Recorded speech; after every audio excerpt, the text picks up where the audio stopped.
So, just real quick with the vacation stuff, you guys going to your tropical places, I think you really missed the underrated northern Michigan 35 degrees and rain snow mix where everything's Mm, brown. I think you really missed the boat here. It was we nice. did. Yeah, actually, I didn't take a boat. Well, I did a little bit, but it's mostly like planes. So I did the planes, trains, automobiles thing, so but yeah, I mean, I'm looking out the window right now, it's nice and brown. It's what, 42 today or 45 and but no rain, so oh, We're 75 and sunny here. we're gonna get up into the 50s today. see, there you go. Look at Gonna that. Oh, happen. that's gonna. Yep, we'll enjoy that sweatshirt and pant weather. It's, it's I'm gonna have my windows down today. I can tell you that much driving Oh, around. Welcome to Plug In for More, brought to you by EVUniverse.com. EV Universe is your one stop shop for all things related to the electric vehicle. Here on this podcast, our goal is to educate, inspire, and hopefully make your transition into the electric vehicle marketplace a lot less intimidating. And now, here are your hosts, Mike, Tom, and Bryant. Bryant got to see Silverado EV up close. That was pretty cool. yep. What'd you think of Yeah. that? Yeah, I liked it. I was actually really surprised. I was just pulling into a charger, and there was actually 2 of them there. They're both test vehicles.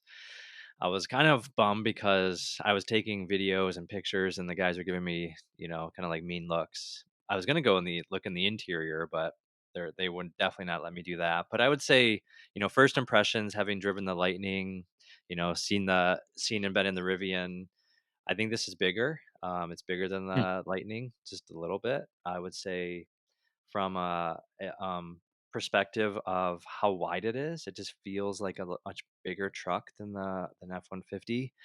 And then it really looks like the Honda Ridgeline.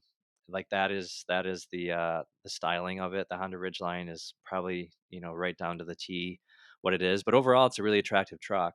And the people in the parking lot around me, not even EV buyers, were really interested. They were. This one guy pulled up in his Silverado, and he's like, "Man, you geeking out with that new EV? It looks pretty cool." And we had a good conversation. But yeah, I would say I'm really excited to see what the final, these are test vehicles, so I'm assuming they'll look Sure. somewhat like it, right? But the final one, I think, is gonna look sharp. I mean, I know I want one. I mean, I think Tom and I both put reservations down on the Denali version. It's a sharp looking truck. Yeah. I've got a first day reservation for the Silverado as well. Mm. So I got one for both of those, but I also got the invite to build a Lightning. Me too. Yeah, yeah. I mean, I got the invite. I'm definitely not going to be getting one of those. I think you need a couple more trucks though, right? I think, yeah, I think that'll help my marriage out quite a bit if I just keep buying more cars.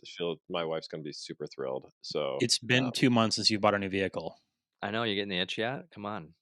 yeah, kind of. I mean, it's already there. It never really goes away. So, yeah, yeah, she's being really really good about my addiction problems with these vehicles. But I think it's best for everybody, us included, if I slow down a little bit on that. I would say the only thing about the, Silverado I saw, and I know it's a test vehicle, guys, but when I pulled in, I was like, I don't know, 38% EV, EV6 charging. I threw it in, went up to 90 in, I don't know, 20 minutes or so. I came back out and the Silverado was still like at 56. So I know, like I said, these aren't the real ones. These are test, but they better fix the charging because I charged up and lapped that guy on my car. So that was kind of Yeah. interesting. You know, that's one thing I've noticed with the Rivian too is the charging speed is fine. I mean, on the home charger, it's not really any different than my other vehicles, but when you have such large batteries in these things, it's just going to take longer. I mean, that's something I don't think it's really being talked about. They talk about like what's the charging curve and what's the max charging speed. Well, it's like these things are way less efficient and much bigger batteries. It's just going to take longer. It's like there's no way around it. I mean, when you look at something like the Hummer, which I've got a buddy who was talking to me about that yesterday because he wanted to get a Hummer. I'm like, have you seen how wide these things are? I'm like, you're not going to be able to get like a normal parking spot's going to be tough because they're like 8 inches wider than the Lightning. I mean, so they're super wide, but I mean that's like a 200 kilowatt battery. I mean, they're big. It's double. like a Tesla Model S or X. Speaking of the Hummer EV, Brian, you're going to get one of those, aren't you? Because your wife was reaching out, Oh yes, campaigning. right. Yeah, yeah. Yeah, So my let's talk about that for a second. So randomly over the weekend, I get this text message like, "Hey, don't tell Bryant, but I really want a Hummer EV. How can I work this?" Um, from Bryant's wife, and so I just look at this message and go, should I respond to this or yeah, okay, Yes. I will. Yeah, I mean, and do right by my buddy or nope, no, not text his wife. Yes, this is how you get it. So this is how you convince him. But anyway, so what did she say? So what did When's yours getting delivered? yeah. I mean, like, this is a weird problem to have. I'm trying to talk like this opposite of Mike. Like, my wife wants to buy all these EVs, and I'm like, no, I like the EV we have. But no, like, I don't like the Hummer, guys. Like, so like, let me back up. So the day we're leaving, after the Silverados, the next morning we're driving by, and there's a Hummer sitting at the charger, and she's like, "Oh my gosh, like, look at that, it's amazing." And it's like, no, it's not amazing. Mhm. It's not. I hate that truck. It's like the biggest waste of EV space in the world. But no, I mean, there's cool things about it, don't get me wrong. But anytime a truck has to crab walk, like, come on. So we're not getting one. And I warned you both not to respond and antagonize her, but I'm sure you both did that. So Yeah, don't worry. We You always can got your count on back me in for one way that. or the other. Yeah. I mean, they're cool. I mean, they're just they're really actually not practical at all. I mean, they're just like the bed's actually tiny. You can't park them anywhere. agreed. They Yeah. they won't fit in a garage because they're so tall. Like, I mean, don't get me wrong. I It's think they're cool. They're just not practical. it's about as useless as a Rivian, but just for the opposite reasons. Okay. Now let's just clarify. Tom has never ridden in a Rivian. Just he's all making these assumptions on these headlights, which I love that Rivian, man. That thing is it's been a really good truck. And I'm defending it now because I feel like I have to. Poor Rivian. I'm sure it's a great Getting beat truck. up by Tom. It is. It is a really good truck. Um, okay. I mean, like, So the only thing more obnoxious than the Hummer is the Cybertruck.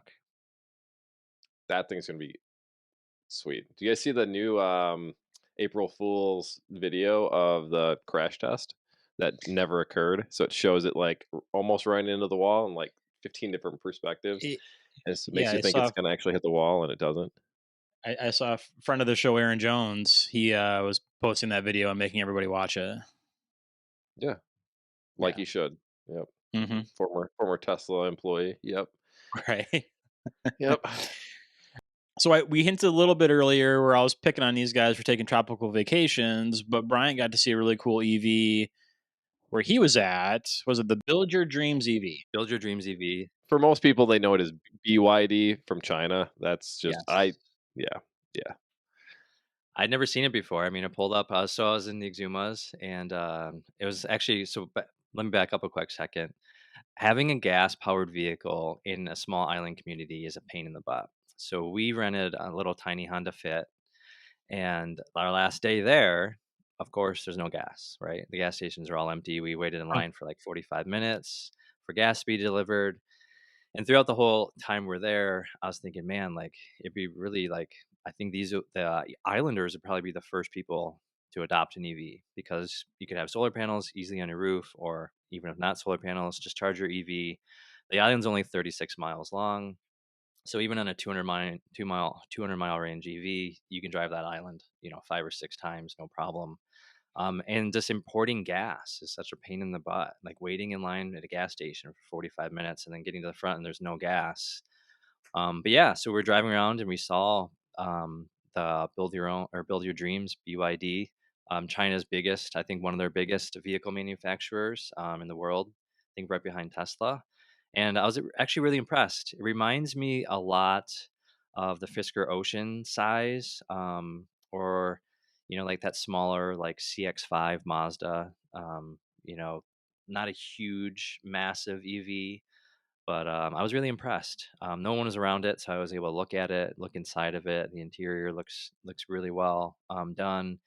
I don't know anything about the range or anything from the owner's perspective. Wasn't able to talk to them, but it was really a sharp looking EV, and it catches your eye. When I pulled up to it, I immediately like looked at it and knew it was kind of something cool. So I think it was. I'm not sure if you guys know if you can import them into the U.S. Obviously, we're outside of Nope. the United States, but you No. know, I mean, that's one thing for our listeners is that BYD is not available in the US, and there's some talk of them coming over at some point, but we're not gonna be able to get our hands on that for a few years at a minimum before that would occur, so, yeah. Yeah, I mean, they're fun to look at, but don't get your hopes up on driving one in the US anytime soon. You're listening to the Plug In for More podcast. If you're looking for information on electric vehicles components, or information on how to reduce your carbon footprint, look no further than evuniverse.com. evuniverse.com is your one-stop shop for all things related to electric vehicle. So one of the other topics we want to talk about with EVs is some of the other ancillary costs you might run into. We've talked a lot about saving money on fuel and electricity instead, but things like car insurance and registration fees that people don't often consider when they're looking for new cars, and it's something that is potentially different for an electric vehicle. Bryant has an extensive background in the insurance industry, and he's going to talk to us a little bit about the insurance differences for an EV versus an ICE vehicle. so yeah, we get a lot of questions. My day job's at Haggerty. We're a classic car, modern sports car enthusiast car company, insurance company, and we get a lot of questions daily if we'll insure a Tesla, if we're insure a Lucid, because people are finding it's a lot more expensive to insure these electric vehicles, and would it fit on a specialty policy like a Haggerty policy meant for more of a classic car or a collectible car? And so, the long story short is Haggerty doesn't really insure a lot of those types of vehicles because our policy is more meant for collector cars, not cars that are driven daily, and a lot of these cars are being driven daily. So, as far as the insurance industry goes, there's a lot of factors that fall into why it's more expensive to insure an electric vehicle generally. And we can talk about those. I think the four big ones really are around the technology of electric vehicles. So there's a lot of technology that is in electric vehicles. They tend to be leading the technology space, right? So think of Tesla and the self-driving, all the cameras. Even my EV6 doesn't have full self-driving, but it's got cameras everywhere. There's sensors everywhere. There's a lot of technology in the car that if you get into even a small fender bender, it's going to cost a lot of money to fix. And Mike, I think you have an example of this from your Tesla accident. Yeah, so the accident I had was with a 2015 Tesla Model S P85D, and that was a fender bender. I mean, it was 5 miles an hour or less. I mean, it was really a small little accident, but um, with the camera up front and the sensors, I mean, that was a couple month long process to get it repaired, not only from just finding a new bumper and getting some of the new components, but also just the calibration. So the calibration of the sensors took an extra 3 days because they were having difficulty doing that. And that whole process, I believe, it was like 16 hours for that tech to troubleshoot and fix what was going on with it. Now, that's not like a standard case, but with mine, it was something they ran into, and I think that kind of factors into the insurance costs that sometimes you're going to run into these things that are going to take longer than normal, and it really delayed things. Again, because I was expecting to get on Monday, and I didn't pick up the car until Friday because they just couldn't calibrate it. So Yeah. Hmm. Yeah, Mike. I mean, you just hit the nail on the head. So you're going to take, in the insurance space, they call that severity. So how much an accident costs to completely fix the vehicle, right? And the severity of what you just described is a lot longer because of all those cameras and all of the costs that go associated with it. And then plus, if you have rental on your policy, now the insurance company is paying that much longer for rental. And so I think that dives into, I think, the number two reason why EVs are a little bit more expensive to insure is because generally they're taking longer to be repaired. Like you described, it's cameras, it's part availability, there's not a lot of shops that even know how to work on these types of cars. And think about the wait times we've experienced over the last year or two. Tom with his Mach-E, just getting the vehicle, let alone replacement parts. So then the insurance company's stuck paying rental for 3, 4, 5, 6 months when a normal vehicle would take 2 weeks. So that drives up the cost as well, for the vehicles.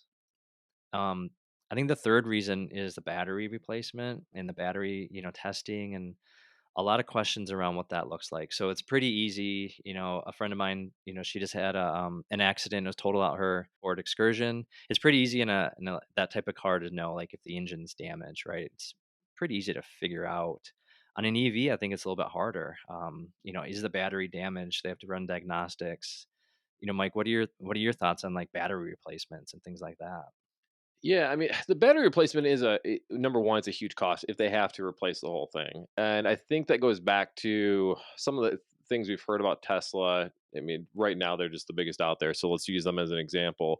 But when they replace a battery or a battery component, if they see that something needs to be replaced, they just replace the whole thing. And I noticed that even with a door panel, it was just a small piece of trim, but they replaced basically the whole door.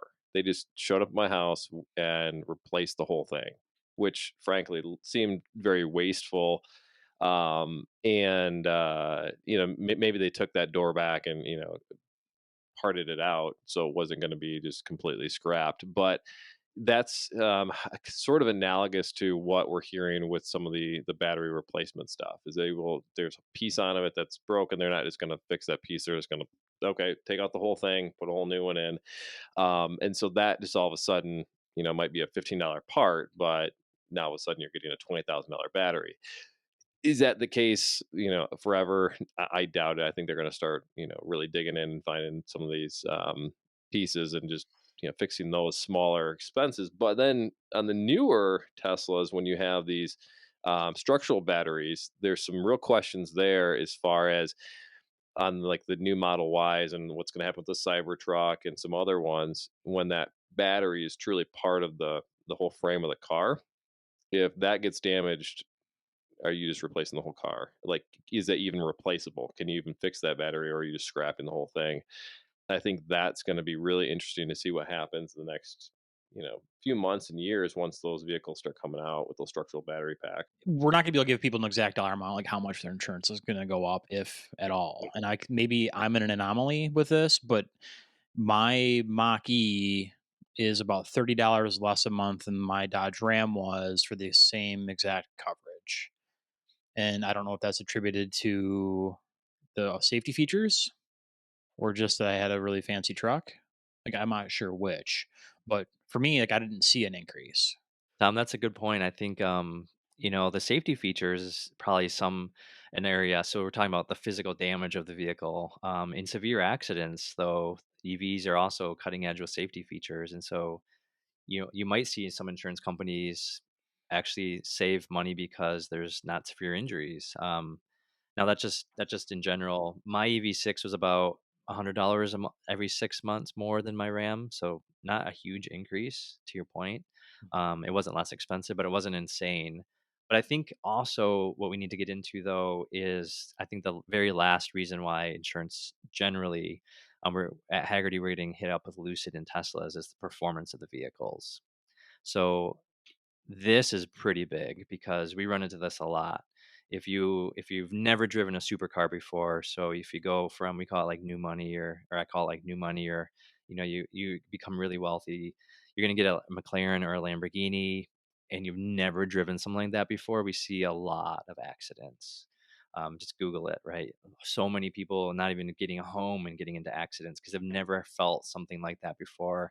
And now you're getting Teslas and other EVs in the 3, 2, 3, 4 second 0 to 60. You're talking about supercar performance in a family sedan. People aren't used to handling that. And I think that's another differentiation too. If you're going to get a Tesla, it's 0 to 60 in 1.9 seconds. You're talking like six supercar versus, some of the Audi Q4 e-trons are, 7, 8 seconds. So I think that also factors into the vehicle insurance of how performance driven is it versus, you're a Mustang and my EV6 still quick, 4 or 5 second 0 to 60, but we're not talking like 0 to 60 in two Right. seconds. Yeah. No, but I mean, you think about that even just a few years ago. I mean, that your cars that you're driving now, which aren't even the performance version of those vehicles, are still faster than most of the I think most or if not all the Ferraris of the 80s and some of the 90s. I Yeah. mean, and these are, again, they're not even the fast ones. So, I mean, if you look at even the Rivian truck that I've got 0 to 60 in 3.0, and that's faster than a McLaren F1. Correct. I mean, like, that's and it's 7,000 pounds. Incredible for a mini truck. Exact. Thanks, Tom, for that. That's wonderful. You still need to apologize to Rivian. They're gonna cry. But yeah, no, I mean, it's just to your point. I mean, it's that what those cars can do and how fast. If you can get into an, I mean, how fast can you get into an accident, and how much extra damage does that performance, Yeah. cause? Yeah, I mean, I think that's probably the biggest one there is just are people ready to have such a high performance type of vehicle? They're not used to it. Um, so I think, Tom, you talked about this a little bit too, but what kind of registration fee did you see? Because I was sticker shocked with my registration fee, but what did you see on your Mach-E? So I ended up having to spend about $140 just to get mine at the time of registration. It's basically the state of Michigan charges the $140 on top of your normal fees. And we're not going to dive into every state because every state is going to be different. But Michigan is going to base your registration fee on the original MSRP of the vehicle. So you're going to have that initial fee alone, which I think for the Mach-E and our EV6 price point is going to be around like $300 a year. And then the state's going to ding you for another $140 a year just because it's an electric car. The thought process behind it is that you're not utilizing gas pumps anymore. So you're not paying the fuel tax, which is right now about 28.6 cents per gallon for Michigan. So that fuel tax obviously goes towards fixing roads in theory and other, road based operations. So that's the way the state is going to recoup its money in order to keep the revenue up. I saw the same. My RAM registration was like $160 a year, $170 a year, and Mhm. my EV6 is like 440. So it's definitely a lot more expensive. But to Mhm. your point, we're not using the fuel tax. We're using zero fuel tax. So that's the way to offset it. Right. And so, like, we're still in the green, so to speak, if you start looking at overall costs of ownership. But like some states, there's about 20 different states that I found that are going to have a special fee associated with electric vehicles. Like Georgia, I think is the highest that I found some research. It's about $215 extra. Um, California is like 100, I think, and then obviously Michigan's at 140. But I think it's going to be pretty consistent across the board. I mean, at the end of the day, I mean, I think that the main thing for the listeners is that there's pluses to EVs, and I think we've talked about a lot of them, but there's some downsides too, and there's things that you get to consider. It's not all rose-colored glasses, and when we're talking about this stuff, and so it's just buyer beware, and that's what we're here for, is trying to help educate people. Yeah, I think putting a nail in the insurance conversation. It's interesting to see, Tesla has its own insurance. Rivian started up its own insurance. I'd be really curious to see in the long run what happens with some of these car companies. This isn't new. Like companies have tried this before, starting their own insurance. But Tom and I's experience is it doesn't have to be crazy expensive. So if you do get an EV and you do see a massive increase, it might make sense to shop around because mine's $200 a year difference. Tom's is less expensive. Mike, I don't know what your insurance looks like from, it's been a while since you've owned a gas powered car, so you might not Yeah, even remember, but I don't. Yeah, I mean, and frankly, I mean, it's going from a truck from the Model Y, and there was a small change there, but for the most part, it's been pretty close, and the MSRP on all the vehicles is about the same. Well, I'm glad that we finally got all three of us back in the same room to do a recording here. Hopefully, I we can know Yeah, keep it going. it's And felt good. It's felt good. you guys have a great rest of your day. Eh? you too. Thanks, guys. All right, let's see you guys. Thank you for listening to Plug In for More. Make sure you subscribe so you don't miss any future episodes. In the meantime, check out the one-stop EV marketplace, evuniverse.com. Until next time.